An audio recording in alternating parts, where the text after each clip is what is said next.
दूसरा यह सवाल करना चाहूंगी कि एग्रीकल्चर डिपार्टमेंट को 4 गुना काम करना पड़ेगा, हमारे इंडस्ट्री डिपार्टमेंट को 3.5 गुना काम करना पड़ेगा और एम्प्लॉयमेंट रेट को 4 गुना काम करना पड़ेगा। जब आप पिछले 2017 से लेकर के 2025 तक उस ग्रोथ रेट को नहीं कवर कर पाए हैं, तो आगे आने वाले समय में आप 5 साल का दावा कर रहे हैं कि 5 साल में आप 1 ट्रिलियन इकोनॉमी बनाएंगे। आप कैसे बनाएंगे? और मैं पूरी उम्मीद करती हूँ कि मंत्री जी जब भी जवाब देते हैं बहुत ही डेटास के साथ देते हैं। मैंने जिस तरीके से जीएसडीपी का 25% का डेटा रखा है, महिलाओं का डेटा रखा है, साथ में गरीबी रेखा से प्रति वर्ष जिस तरीके से लोग नीचे आते जा रहे हैं उनका डेटा रखा है, मैं पूरी उम्मीद करती हूं कि उस डेटास के साथ ही जवाब मिलेगा। अध्यक्ष जी, माननीय सदस्य ने जो प्रश्न किया है वो बहुत महत्वपूर्ण प्रश्न है, लेकिन माननीय सदस्य स्वयं तैयार करके इस प्रश्न को लेकर के नहीं आई है। उनको तथ्यों की जानकारी होनी चाहिए कि उत्तर प्रदेश ने $1 ट्रिलियन की इकोनॉमी बनाने के लक्ष्य को रखा है और भारत 3 नहीं बल्कि $5 ट्रिलियन की इकोनॉमी बनने के दिशा में अग्रसर हुआ है।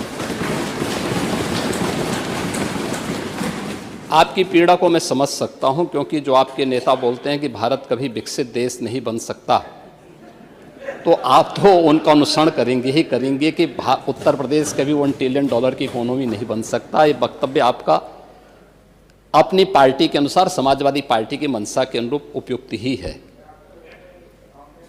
लेकिन भारत आज दुनिया की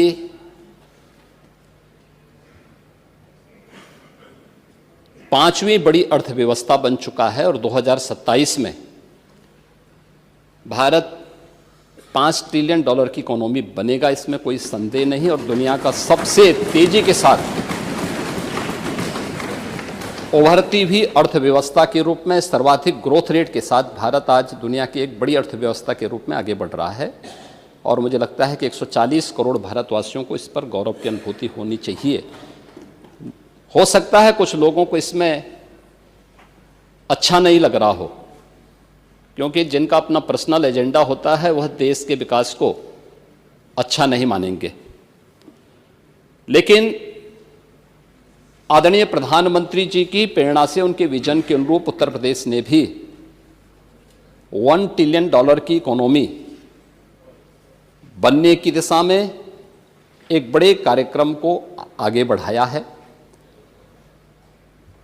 हमने 2022 से इसके लिए एक व्यवस्थित कार्य योजना को आगे बढ़ाया है और उसके अनुरूप सरकार ने अपने कार्यक्रम को तेजी के साथ 10 सेक्टर में हमने इन कार्यक्रमों को आगे बढ़ाया है। और मुझे लगता है कि आपके जो उत्तर आपको यहाँ से भेजा गया होगा उसमें विस्तृत रूप से दिया गया है कि 10 सेक्टर जो बनाए गए हैं, हर सेक्टर में कोई ना कोई अपर मुख्य सचिव या प्रमुख सचिव स्तर का अधिकारी उसकी नियमित मॉनिटरिंग करता है। मासिक रूप से उस सेक्टर से जुड़े हुए किसी वरिष्ठ मंत्री के द्वारा उसकी समीक्षा की जाती है। उसके कुछ सुनिश्चित पैरामीटर और इंडिकेटर्स तय किए गए हैं उनको अचीव करने के लिए, और सीएम डैशबोर्ड के माध्यम से मासिक रूप से इसकी समीक्षा होती है। हर तीसरे महीने मैं स्वयं भी इसकी समीक्षा करता हूं और मुझे बताते हुए प्रसन्नता है कि पिछले 3 वर्ष के अंदर जो हमने टारगेट तय किए थे हमने उसको सफलतापूर्वक प्राप्त किया है। इसी का परिणाम है कि जब हमारी सरकार आई थी 12 लाख करोड़ की उत्तर प्रदेश की जो इकोनॉमी थी, इस वित्तीय वर्ष के अंत में वह 27.5 लाख करोड़ की इकोनॉमी बनकर के उभरेगी। और यह उन स्थितियों में जब हो रहा है जब पूरी दुनिया आर्थिक मंदी के दौर से इस देश दुनिया की वैश्विक महामारी कोरोना के बाद उस दौर से गुजरी थी। मेरा यह मानना है कि जो ग्रोथ रेट उत्तर प्रदेश की है आज वह देश की सर्वाधिक अच्छी ग्रोथ रेट है। हमने जो 10 सेक्टर बनाए हैं उस सेक्टर में अवस्थापना और औद्योगिक विकास का एक सेक्टर है, जिसमें अवस्थापना और औद्योगिक विकास का भी है, एमएसएमई भी है, इसके अलावा हथकरघा और वस्त्र उद्योग भी है, आईटी एंड इलेक्ट्रॉनिक्स भी है, सिविल एविएशन भी है, पीडब्ल्यूडी और एनआरआई से संबंधित ये सभी विभाग इस सेक्टर के अंतर्गत रखे गए हैं। और जिसकी समीक्षा स्वयं यहाँ पर एपीसी के स्तर पर होती है। दूसरा सेक्टर है जो कृषि और कृषि से जुड़े हुए जितने भी उसके अन्य सहयोगी संस्थान हैं, ये सभी उसके अधीन लाए गए हैं। उद्यान है, खाद्य प्रसंस्करण है, रेशम विकास है, पशुधन है, डेयरी है, फिशरीज हैं, सिंचाई और जल संसाधन और कोऑपरेटिव को भी इसके साथ जोड़ा गया है। दूसरा सेक्टर ये रखा गया है।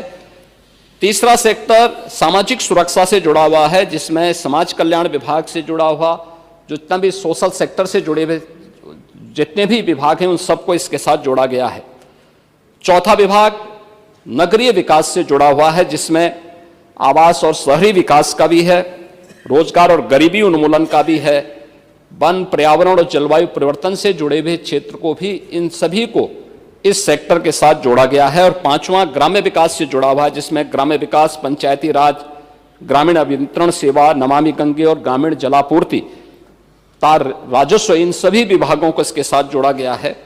पांचवां विभाग है राजस्व संग्रह से संबंधित, जिसमें राजस्व कर और निबंधन से संबंधित, स्टैंप एंड रजिस्ट्रेशन का है, एक्साइज का है, परिवहन का है और भी अन्य जितने भी कर और करेत्तर राजस्व से जुड़े हुए जितने भी विभाग आते हैं सबको इसके साथ जोड़ा गया है। पांचवां शिक्षा का है, जिसमें हर प्रकार की बेसिक, माध्यमिक, टेक्निकल और वोकेशनल एजुकेशन को इसके साथ जोड़ा गया है। स्पोर्ट्स को भी इसके साथ जोड़ा गया है।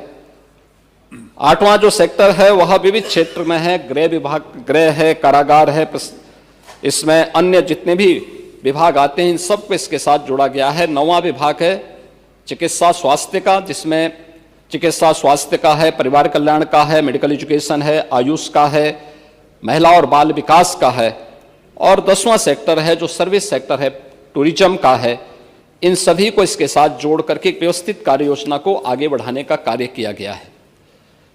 हम सबको इस पर गौरव की अनुभूति करनी चाहिए कि प्रधानमंत्री मोदी जी के नेतृत्व में 10 वर्ष में इस देश ने 25 करोड़ लोगों को गरीबी रेखा से उभारने में सफलता प्राप्त की है। और पिछले 8 वर्ष में हमारी सरकार ने 6 करोड़ से अधिक लोगों को गरीबी रेखा से ऊपर उठाने में सफलता प्राप्त की है। ये चीजें दिखाती हैं कि हर एक सेक्टर में बदलाव हुआ है और उन्हीं को ध्यान में रख करके उत्तर प्रदेश की इस पोटेंशियल को आज जिसको देश और दुनिया देख रही है, महाकुंभ के इस आयोजन के साथ हम जोड़ के देख सकते हैं। अकेले महाकुंभ का एक आयोजन उत्तर प्रदेश की इकोनॉमी में 3 लाख करोड़ रुपए से अधिक की ग्रोथ करने वाला है।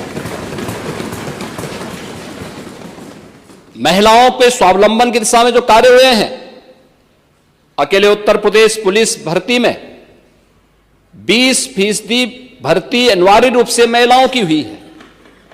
हर एक सेक्टर में उन्हें रोजगार के अवसर प्राप्त हुए हैं। तो ये कहना कि उत्तर प्रदेश कभी इसको अचीव नहीं कर पाएगा, आपकी दुर्भावना हो सकती है, लेकिन सरकार की सद्भावना है कि उत्तर प्रदेश 5 वर्ष में इस टारगेट को अचीव करेगा।